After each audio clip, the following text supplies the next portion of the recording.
to be alive. A beautiful day to rest your mind. Would you find peace?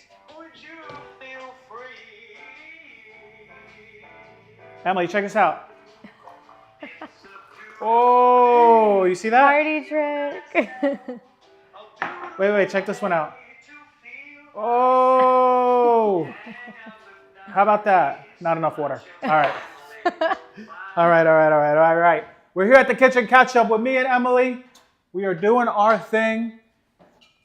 I thought I'd be real fancy with this water, and then I ran out of water, and then it splashed everywhere. So I just burned myself with some hot boiling sauce, but y'all didn't see it because I played it off. All right. Welcome to the kitchen catch-up. Thank you, everyone, for joining. And we have me, we have Emily, and we have some white peony. Okay? So we have some things to talk about today. We got some good stuff to talk about. Yes. How many of y'all done a water fast? If you can't see Emily raising her hand, she's raising her hand. Can you raise your hand, Emily? Emily just came off a how many day water fast? I did 36 hours, so not a crazy one, a day and a half. A day and a half. No food. No food. How much water did you drink? A good amount. So I did water and electrolytes. I did electrolytes twice, once in the morning, once at night, and just a whole lot of water all day. All day? All day. Okay. Now, what happens in the first meal where you go, oh, I'm going to eat breakfast. Oh, wait, I'm not going to eat breakfast. How do you feel? I feel like I didn't really notice breakfast through like maybe lunch even, because I used to intermittent fast a while ago, and I actually have tried to now not do that and get more used to eating in the morning because I had heard, what intermittent fasting could potentially do to women's hormones, and I was dealing with high cortisol, and so I think just putting stress on your body. But I've been doing a lot of research around Dr. Mindy Pelt's work, which is specifically fasting for women, and I think different times in your cycle you can and you can't. So I've been trying to follow that, and that was kind of what had inspired me to try this fast. She, and I feel like a lot of people who speak on fasting do 72 hours. 72 hours. 72 hours. But because of kind of being used to, I can wait until about 1 or 2 p.m. to have my first meal. I didn't really notice anything. That wasn't a problem. Yeah. After that was like, okay, my body wants food. It's thinking about food. It can't stop thinking about food. It's only thinking about food. And then by the time it was night, I mean, we were on a call yesterday evening and the brain fog was there. I was like... You were feeling it? Yeah, my brain was not working very well. I did notice you didn't look too good on the call.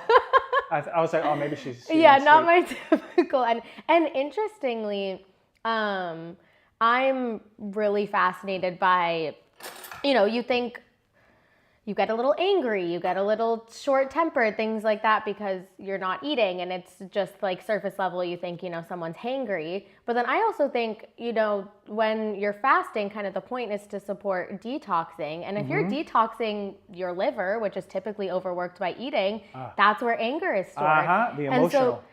So I think that so many emotions come to surface through fasting and through detoxing because of like the physical and chemical process of going into that organ and detoxing things. And then with the physical detoxification is also an emotional one. So definitely was a little short-tempered yesterday. The emotional detoxing. Yeah. Oh my God.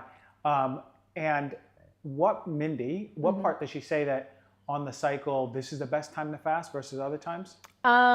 In your follicular phase is when you can fast. And then when you're in your luteal phase and like on your period, you definitely shouldn't be. And you should be eating it. I mean, it makes sense. Like your body's going through stress. Those are like the winter seasons of the female body. You should be like nourishing yourself, eating certain like nourishing foods, eating first thing in the morning, doing like lower intensity workouts. But then in the follicular phase and maybe ovulatory as well, because that's when you're like, that's like summer, You're really glowing. Yeah. And so it's a lot easier on your body too. And it should be easier for you to do a fast as well because you're a little bit more resilient during those times.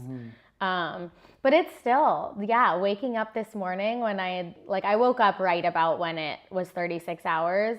A good way to do it is if you stop eating dinner. So I stopped eating dinner on Sunday at 7 p.m. and then you're already at 12 hours, 7 a.m. the next day. So then you just got to get to 7 p.m. yesterday, and that was 24 hours. And then by 7 a.m. this morning, I was done with the 36. Interestingly, though, with only 36 hours, you tend to hear that you start to feel a lot of like the benefits and the mental clarity and just feeling really in touch with yourself when you get more like over 48 hours, 56 towards like 72. Yeah. I noticed the same thing when I did a fast after the third day.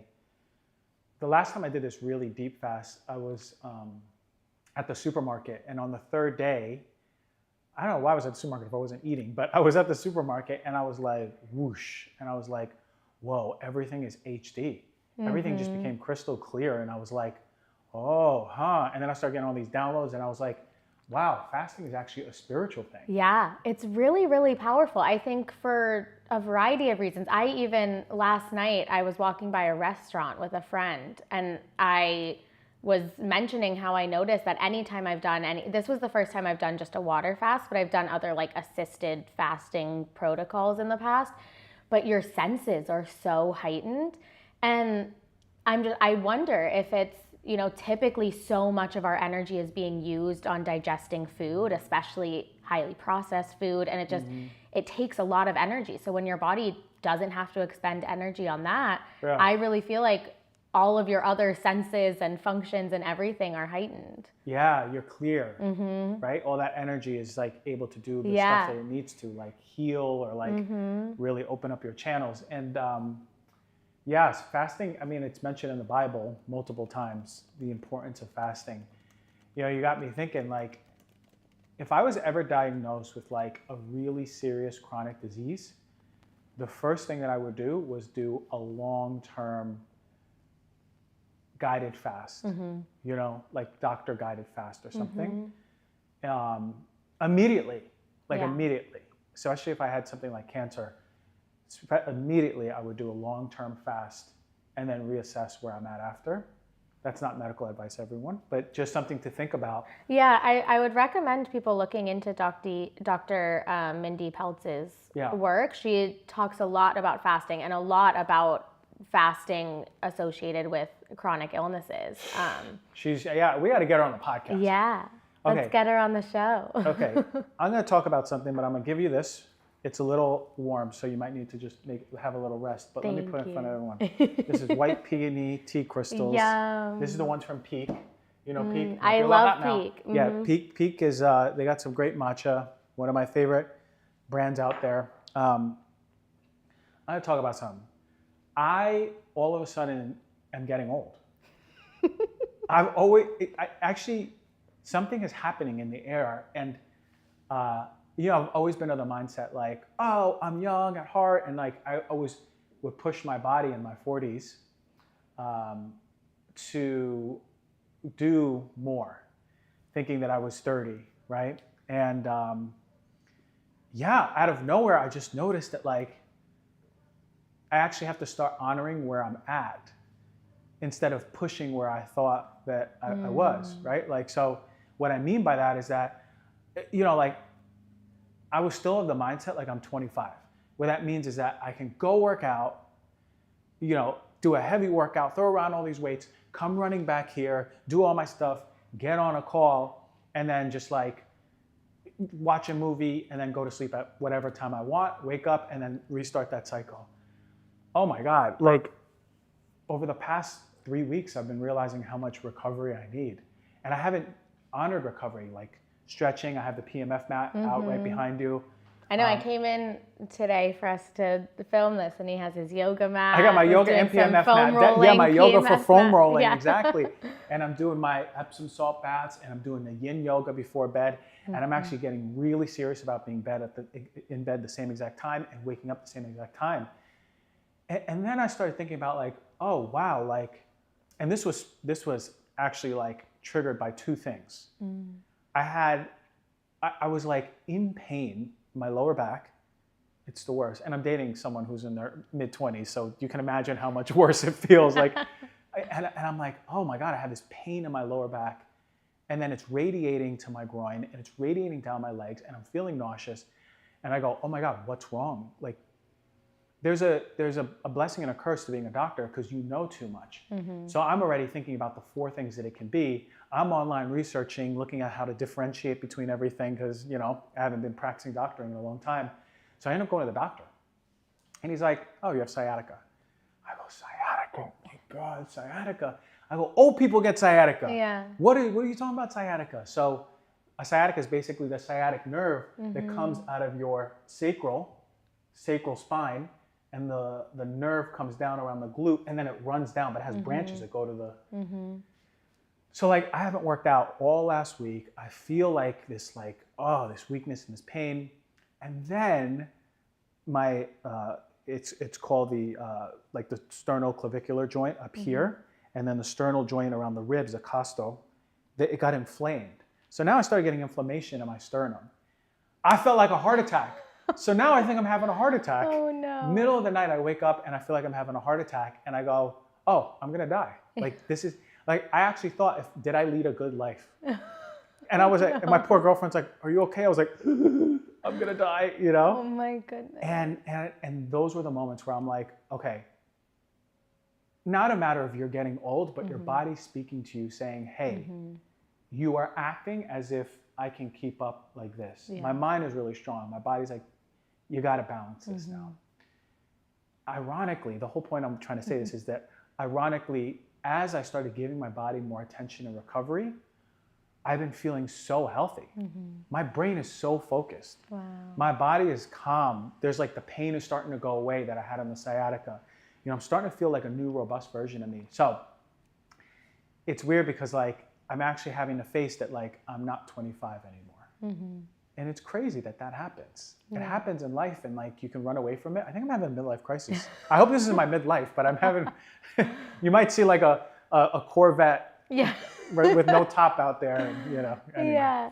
So, okay. I've always thought, I mean, I think with all of these things, like my personal perspective is that the goal should be that your mind and your body are connected and unified, because I think some, like with, you know, these people who are ultra marathon runners, and or honestly, like this used to be me. I really could willpower over my body. And so I could be in the cold plunge longer than I should have. Maybe I could do a fast longer than I should have, because I'm like, it's what we were talking about with what's his name, with Don't Die. Brian Johnson. Yeah, that it's so, like, your mind is overpowering your body's natural signals. And it's amazing. It allows for people to, like, again, run ultra marathons and do these crazy things. But when you're shutting off your body's signals, it's like, okay, mind over matter, I think, has its limitations. But you also don't want, when your body's signals are communicating things, like maybe it's not your natural intuition, it's like because your gut being off balance, or because of patterns that you're like, well, my body's just telling me to be lazy and to lay here, and that this is comfortable, and that, you know, then like I feel like your body's overpowering your mind and you don't have any of that willpower. But the goal is to try to have the two be unified. And soul. So this is what exactly what you said was part. So there was the physical process of like working through it, and then the mental, emotional, and then the spiritual process. And in that spiritual process of these past 3 weeks, I was going to myself like, okay, then what is health? Then it's the physical, the mental, you're not pushing with your mind, and you're aligning that with soul, like your purpose. And I was like, my body's feeling better because I'm honoring my body. My mind is feeling better because the body and mind are deeply connected. And my soul, I'm being a lot more clear. I'm taking an acting class tomorrow, one after that, and then one after that. Like, like everything has become more clear because I finally listened, like truly listened to my body, not emotions. Emotionally, I've been expressing. It's honoring nature too. It's like, nature, you know, and that's with the beauty of growing old and of experiencing everything that that has to do with that, and to not want to push it away and just like the ego taking over and wanting to be young forever. It's like, no, this is nature. This is, That's my our true human nature. body. Yeah. But then also it as like a microcosm for like the universe, and as it grow old, and as like Things move in yeah, their own things natural cycles. move. Part of it was like also being okay with not doing anything. My programming is like, oh, well, if I lay down on this PMF mat and it's still the afternoon, but I can feel that my body wants to recover before I do anything in the gym, that's lazy. Yeah. I don't want to do that, right? But like, God, every time I just moved past that and just honored what I really needed to do, and actually like trusted, like my body's talking to me. Yeah. There's a reason my energy's not through the roof. Yeah. Maybe it needs a restoration. Yeah, and that like, muscle grows in recovery. And so, you're seeing people run into issues where they're working out 7 days a week and they're never giving their muscles time to recover. Yeah. Yeah, that sounds like me. Yeah, me too. Something very tangible. I'm curious if you've heard this with sciatica, but when I did my yoga training, we just did a little mini lesson on sciatica because it's like the biggest thing that people come to, and especially will start to maybe practice yoga because they're taking a pause from their other forms of fitness. But if you lay on your stomach and then the side where you're experiencing it, you like lift that leg by Like activating. Yeah, like you lift it up. So you're laying on your like stomach on this. the ground. Yeah, and you lift that leg. It's actually activating the muscles around it to help it to heal. Even because typically, people think like you pulled something, you want to stretch it, but this is actually like working the muscles that are holding it up so that it can get stronger and then it can recover. The integrity of it. Yeah. Yeah. So maybe try that. Wow. Okay. I'm glad that I got to get that off my chest.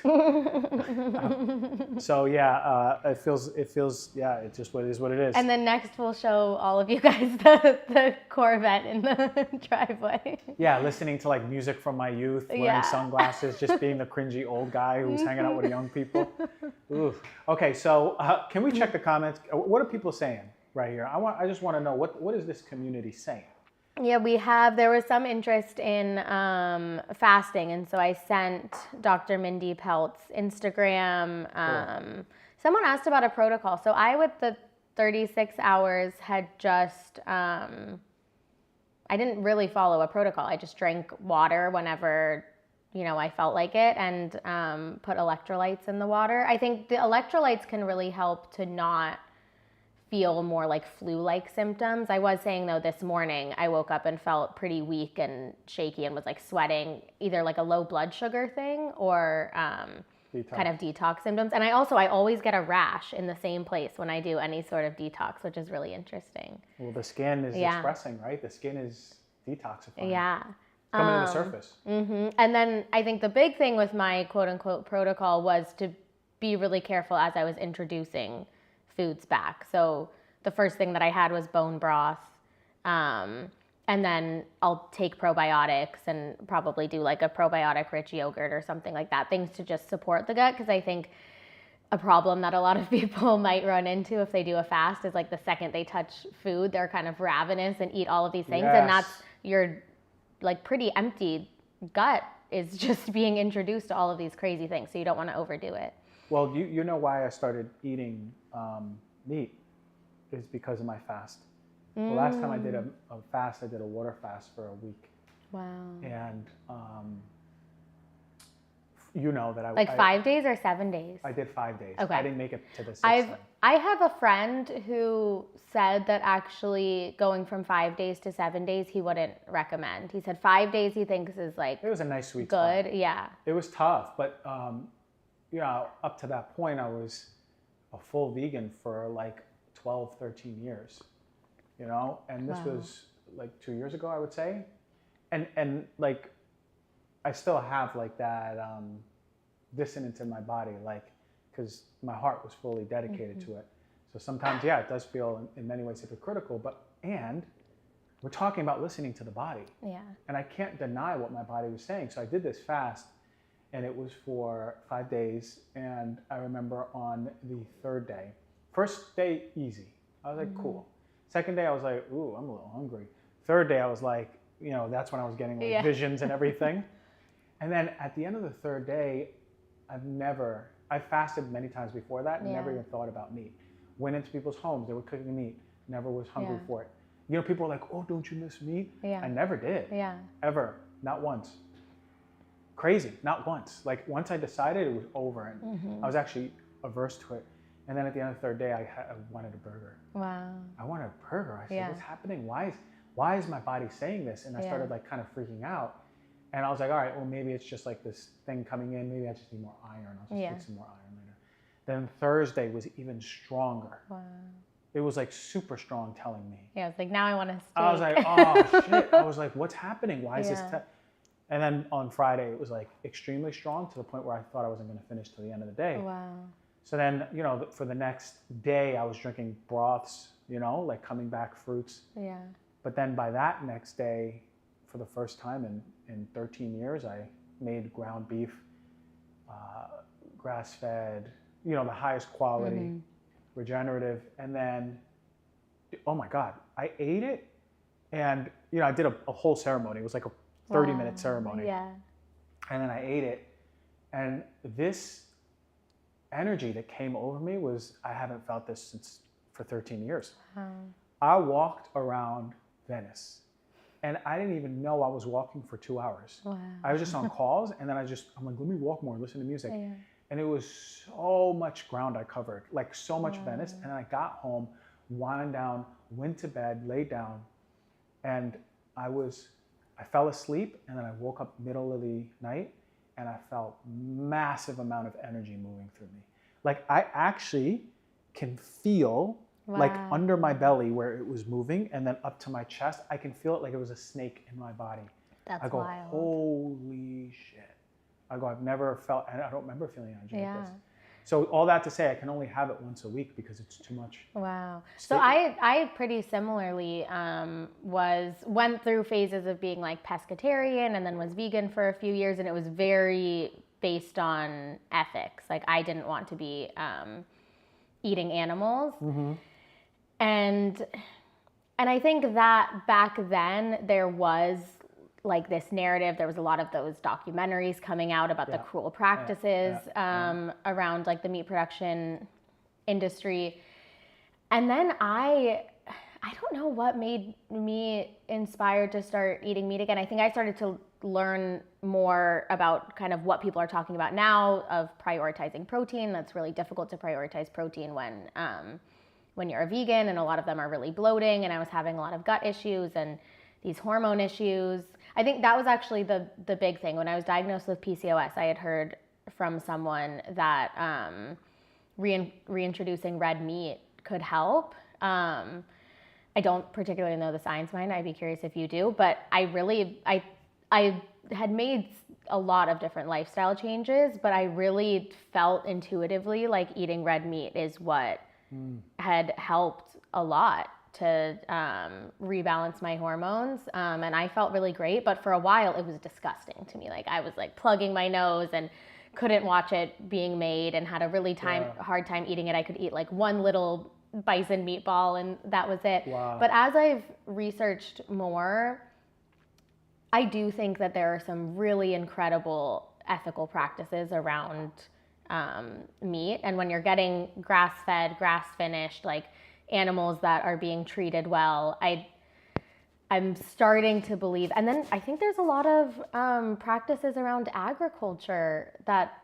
are actually harming animals more, you know? And so I think just in looking into it more myself, I've developed a healthier relationship where I still feel like I can be aligned with my ethics of not wanting to support animal cruelty, and then also not wanting, you know, a cow that's pumped with a bunch of hormones and like, which that's unfortunate because it then becomes a big divide in terms of socioeconomics because, you know, the high quality animal protein, it's expensive. Like, I also think I was partly vegan when I was in college because I was just couldn't afford. I was poor. Beans all day. Yeah.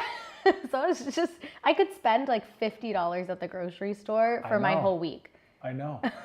I feel that, and I really do. And I mean, one like deal I made with myself is under no circumstances, the highest boundary I hold is never to touch meat that isn't regenerative, grass-fed.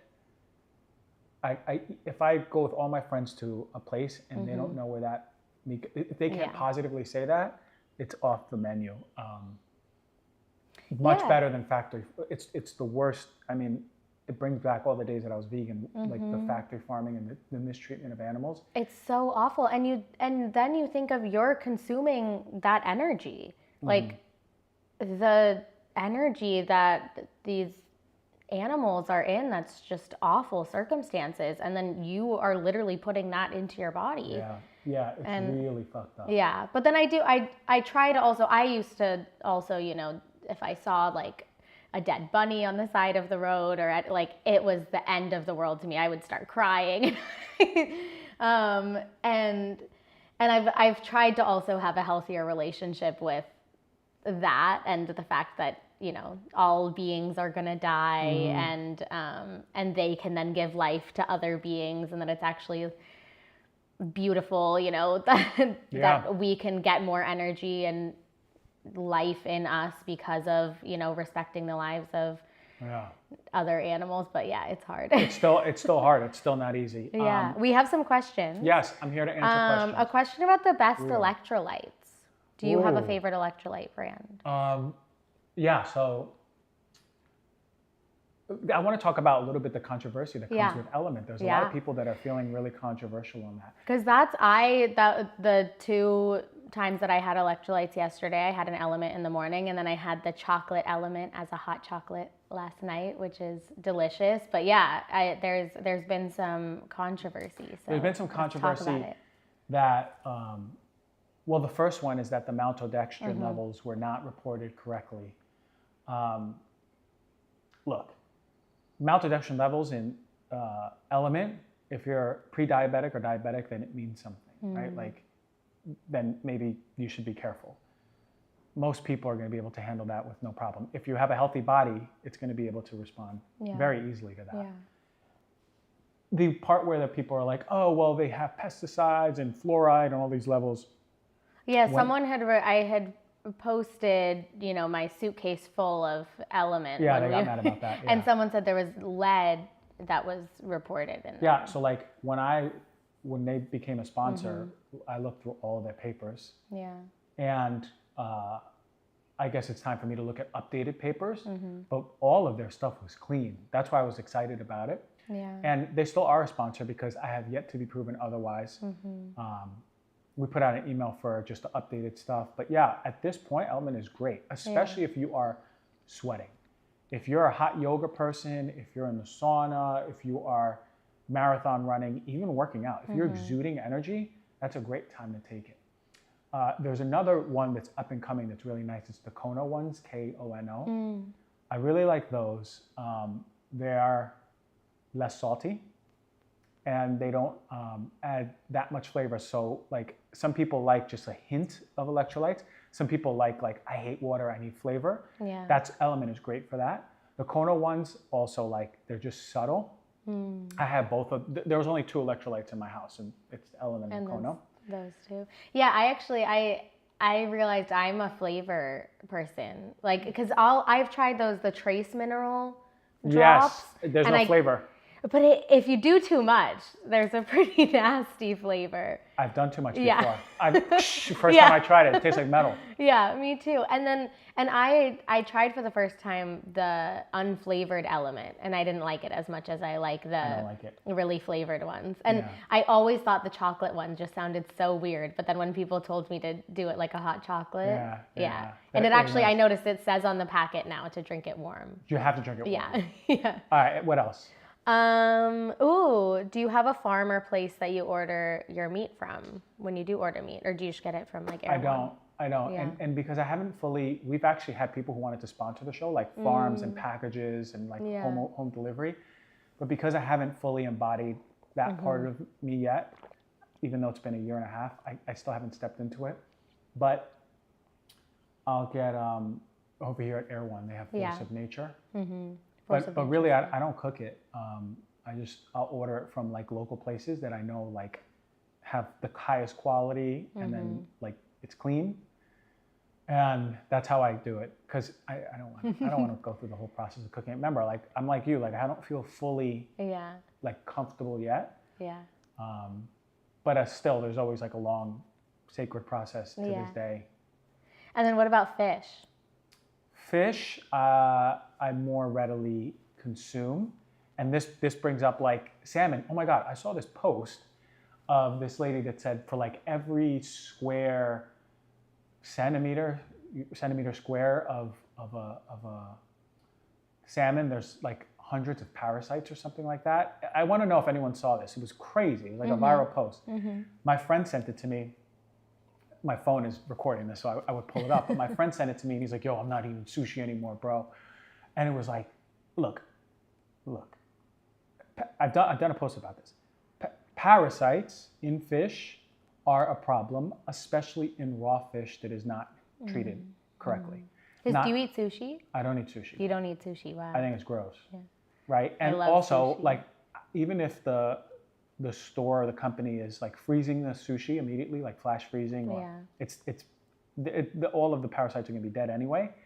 I still feel weird about eating defrosted worms in sushi, even if they're dead. Because most likely you're going to do that. Yeah. If you eat enough sushi, I've probably ate a defrosted worm in sushi, right? Now, the other part of it is like, when you cook it, you cook the worms, you know? But like, that's crazy to still think about. So like, what's best? Wild caught or like an ethical farm like Air One does? Maybe they can control for parasites better on a farm. Maybe it's all over the wild. The show that I did on fish and parasites, they pretty much concluded that most fish are going to have exposure to parasites, because parasites have boomed in the oceans, boomed in waters and stream because of climate change. Wow. I was going to say, if you know why. The shifts in climate change have increased just like the conditions for parasites to grow. But I've seen some nasty videos, and it can go all the way to Whole Foods. I've seen people on Instagram showing their Whole Foods and Trader Joe's salmon, and you zoom in and there's little worms moving around. That's I've seen a lot of just how Whole Foods has changed from what it used to be. That it very much used to be kind of like an Air One, and now it's not. When Whole Foods came out, it was the spot. It was like highest quality. Like, they actually stayed away from all of these crappy ingredients. And then it got bought out by Amazon. And I remember, like, I would go to the buffet back when I was in school. Like, that was between classes. I'd go to Whole Foods and like take I actually did the same. There's the Whole Foods right next to UCLA, and that was fun. Oh my God. And then like, and when you're vegan, it's super light because there's no heavy protein. Light. There's no heavy protein. And then like, all of a sudden they started like, it just went downhill.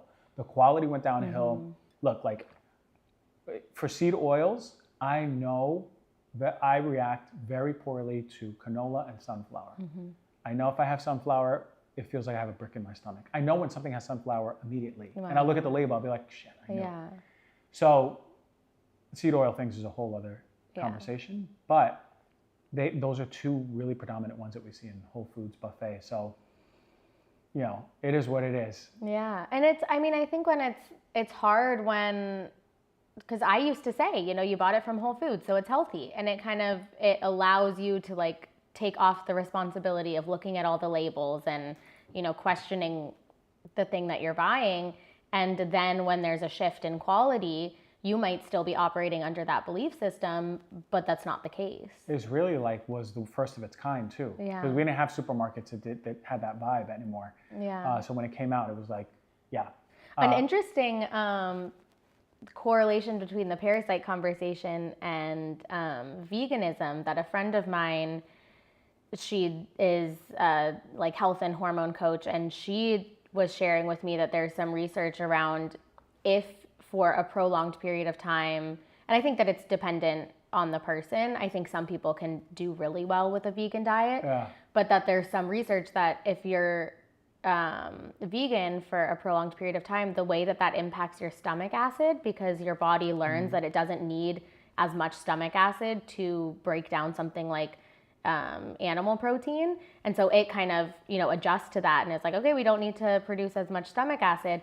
And your stomach acid is what often keeps things like bacteria, yeast, parasites at bay. And so if you're vegan for a long period of time and your body adapts to that and doesn't produce enough stomach acid, then you might be more susceptible to an overgrowth of parasites. I think the big part of that mechanism is just B12. B12 is needed to make stomach acid. And if you're not getting enough B12 or you're not supplementing with B12, which a lot of people who eat vegan food don't do, including me in the beginning, I was so exhausted and I had like what they call macrocytic anemia, where my body was like, you need B12. Yeah. So, so that's a way to fix that would be to supplement with B12. Yeah, definitely. Yeah. Yeah, like, look, if you're a carnivore, you need to supplement vitamin C, unless you're eating vitamin C rich foods, which are in a lot of different foods that are not included in the carnivore diet. Like no diet is going to give you everything that you need. So it's just like, let's be clear about what our body needs and really, really, really be, like, I know I can't eat Brussels sprouts, I can't eat broccoli, I can't eat tomato. I just can't. Every time I try, I'm like, oh, well, let me just like ground my body and now I can eat it. My body's like, stop being mindful. I don't like this. Don't eat it. Like, you really got to be clear on what works for you. Otherwise, you're going to be aggravating your body every single time. Any more questions before I go into this React video? All right. Oh, we have one that Susan Elizabeth Green can't wait for your matcha. Ooh, which I know you I think you owe me one after the show. Yeah, I owe you one because I mixed up the proportions, but the matcha is fantastic. It is, we're actually going to get the version 1 of the branding this week. Version 3 of the matcha, or probably version 10 at this point, is made. The final ingredient list and the final formula is made. And the only thing that I will say about this matcha version now is that when you drink it, you are mentally locked in for hours, and you are calm, and it's hard to get physically stressed or emotionally stressed because you're so chill. And trust me, there was a lot of blood, sweat, and tears in this, like multiple formulas, mixing it up, taking a little scoop. He's a mad scientist. Literally just taking a little bit of powder and be like, okay, maybe if I take this out and add that, it was just crazy. But ultimately, this formula is, oh my God. Look, I'm so happy about this formula and excited that I've been drinking the matcha every day, making it for myself. Usually I was making it for other people. But I've been doing it and I've been so freaking locked in.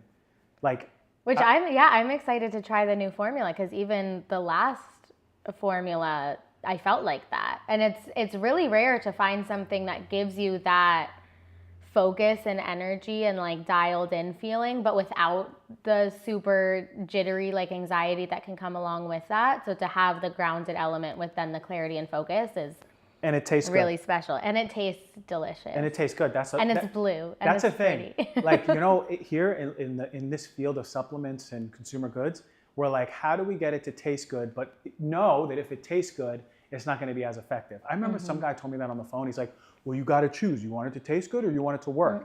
I was like, why not both? And he's like, well, usually, I was like, I'm going to do it. And like, that stuff feeds your mitochondria of your neurons of your brain. So when you take it, your brain cells are like, oh my God, thank you.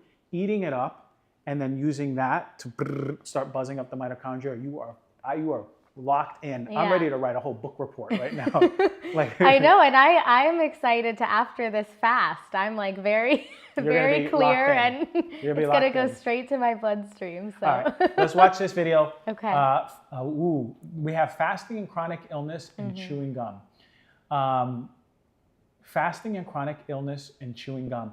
I wonder if we can get the audience to decide this one. Yeah, what do you guys wanna hear about? A clip on fasting and chronic illness or chewing gum, and I don't know what this chewing gum is. Maybe we get a little. Let's give them a minute to do that. Okay. And then we'll discuss. Yeah, people are getting excited about the matcha in the comments. Is he going to sell it? Hell yeah, I'm going to sell it. Yeah. We initially thought like, oh, I'm just going to make a recipe, but this is something that I've actually become really passionate about. And you know what's really cool? ChatGPT now does images. I have been doing so many campaigns with the matcha for my own head, and I send them to Emily at like 11:30 at night. He does. And it's like so cool that ChatGPT. I'm like, make a scientist, give him sunglasses, but give him a lab coat, but give him gold chains, and behind him have a whiteboard, and then have him writing about the perfect matcha, the blue matcha, and he's drinking the blue matcha. Yeah, it's pretty incredible. Christian is getting pretty close to quitting his day job and becoming a graphic designer. I should just become a graphic designer at this point. It's really awesome. And it comes out good. All right. Did anyone comment? Because if not, I think I know. Everyone's saying fasting. Ooh. Yeah. Okay, let's go. Okay. Fasting and chronic illness. Here we go. All right. It's loading up. Loading. Oh. Ketones are coming. The more ketones that come, the calmer you'll feel. I think it's really, really important that we get to know the language of our body. And many times what I noticed is people who had cancer or had a chronic disease, there became a moment where the brain and the body were disconnected. They just didn't have a sense of what was going on inside them. And so we all, at this moment of fasting, have this beautiful opportunity to really tap in to the language of our body and really get to know our body from a new lens. Okay, Mindy. Okay. I like that video. It speaks to different layers. What she mentioned in the beginning was ketones. And what happens is when you start fasting and you're not using glucose to make energy, your body starts breaking down fat, and it's utilizing these ketones, and the ketones are flowing through your body, and then they go to your brain. Your brain loves ketones. Your brain, it's so efficient, and it's so familiar for your brain to use it. It loves glucose too. Yeah. A little bit more. But the ketones... Because that's the process that happens when people are doing a keto diet, right? Is that your body gets into ketosis and it learns that it's not getting so carbs for, So she mentioned a few things, and this is why ketosis is important, is because you feel good. So remember that third day when I said you start feeling HD and buzzed? It's because your brain is utilizing these ketones. Wow. The ketogenic diet works in that sense. Like, it's really good for the brain. It's really unsustainable. That's the problem. You can't just eat foods that don't have any glucose or avoiding glucose. Yeah. You need balance. And that's the whole other conversation of the gut and fiber too. But ketones really make you feel locked in. She mentioned cancer because cancer cells hyperutilize glucose, right? They suck it up, and they use other things like glutamine too, but glucose is big. And when you're on a ketogenic diet, you're actually not feeding cancer because you're getting so many ketones as your fuel. And so that's why she had mentioned cancer in that sense. A lot of people who do cancer or who have cancer and who do a fast, they do like maybe a water fast, and then they'll go on a ketogenic diet after and then do their therapies. They have some success for sure. Yeah. And it's something that is really intriguing in the field of cancer right now. And she also spoke about the mind and the body being aligned. I think she's speaking from that keto state where you're just like, whoa, like I'm clear, I know what my body needs, I've been ignoring it. I love that she said the body and the mind connected. So which brings everything back to fasting. Like maybe that's the spiritual part where when they say you have that spiritual experience, maybe your soul is here trying to do your purpose, and your body is here trying to call for your attention with pain and disease. And your mind is here just willpowering through the structures of society and your own stories. And when you fast, your mind calms down, and then it catches up to your body, and your body's already been trying to get your attention. And then your spirit, once those two are connected, starts coming up to the surface, and you start getting these inspirations and clarities of like, oh, I'm here to do something more than I'm doing. Why am I at this job? That's why I say it can be a spiritual experience, because these two are aligned first. Yeah. And I think that's what Mindy was saying. Very intrigued right now. I'm thinking about doing a fast now. Yeah, I think also something that I think of is, I think, we are driven by our mind in a lot of things that we do, just in today's day and age. And I think oftentimes even hunger is, it could either be like a habitual thing. And so just at this time, my mind is used to eating, and so it wants to eat. or it's an emotional distraction. You know, people are emotional eaters, and that's something that I've really noticed every time I've done some sort of fasting protocol, where I know that my body is capable of not eating for this period of time, and it's, you know, going to adjust, and it's going to start to get into ketosis, and it's going to do things so that it can get energy from other sources. And so anytime, you know, I'm thinking about eating, I like sit with it, or I journal, or I go on a walk, and I try to be like, okay, was this actually that there was some sort of discomfort in my life, and I'm trying to use food as a way to distract myself from it, or is it just habitual? And I think in that way you start to really kind of break down just the patterns that are in your life that are around food as either a distraction or like a habit, or anything that's not actually your body saying, no, you know what, I'm hungry and I know what I want to eat. That's what Jeff Krasno had said on my show as a guest on Heal Thyself, how fasting changed his habit. He just knew that he was going to the fridge when he was bored, or knew when he was going to the fridge when he was feeling sad. You know, and it's like, that's really important, breaking that cycle so you can actually see what's really there. Yeah. Because people lean on food all the time. Absolutely. Yeah, because it's like this feels good, and you're probably not going to lean on like broccoli and chicken and you know, things like that. You know, there's a discomfort in your body, you're feeling some sort of pain, you don't want to feel that, so you're like, oh, what feels a lot better than that? Going and grabbing these cookies or this ice cream, or something that's either nostalgic that like gave me joy when I was a child, or it literally just feels good. Yeah, psychosomatically, certain sweet foods are really associated to wanting to feel connected, feeling sad, feeling like you want nurturing. Whereas like, I know that if I'm feeling frustrated, I want to chomp on chips. I want to chomp on an apple and just chew it, right? Like I want like that texture, or like, you know, for God's sake, sometimes I'll have some of those gummy worms from Smart Sweets.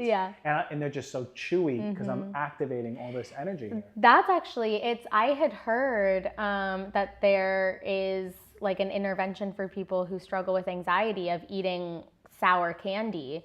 And this was a while ago, so I don't remember exactly what the mechanism is, but it's something that it serves to kind of break them out of the anxiety cycle because of, you know, just how many senses are being activated by the sour candy. But that goes then into the, you know, question of that it is a distraction from the anxiety, which a lot of your work is around actually being able to create a safe enough environment when you can sit through the anxiety to get the emotion that's underneath it.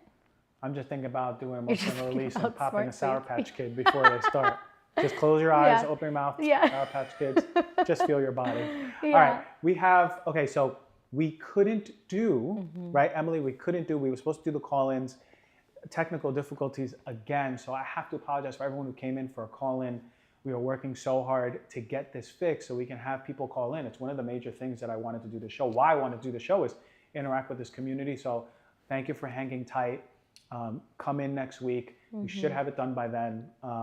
Thank you for commenting. Thank you for sharing the comments were, it seems like they were more readily commenting but today. We'll work so that you guys can actually call in and be on the phone with us. And hopefully have your beautiful faces on the screen as well. I want to see the people.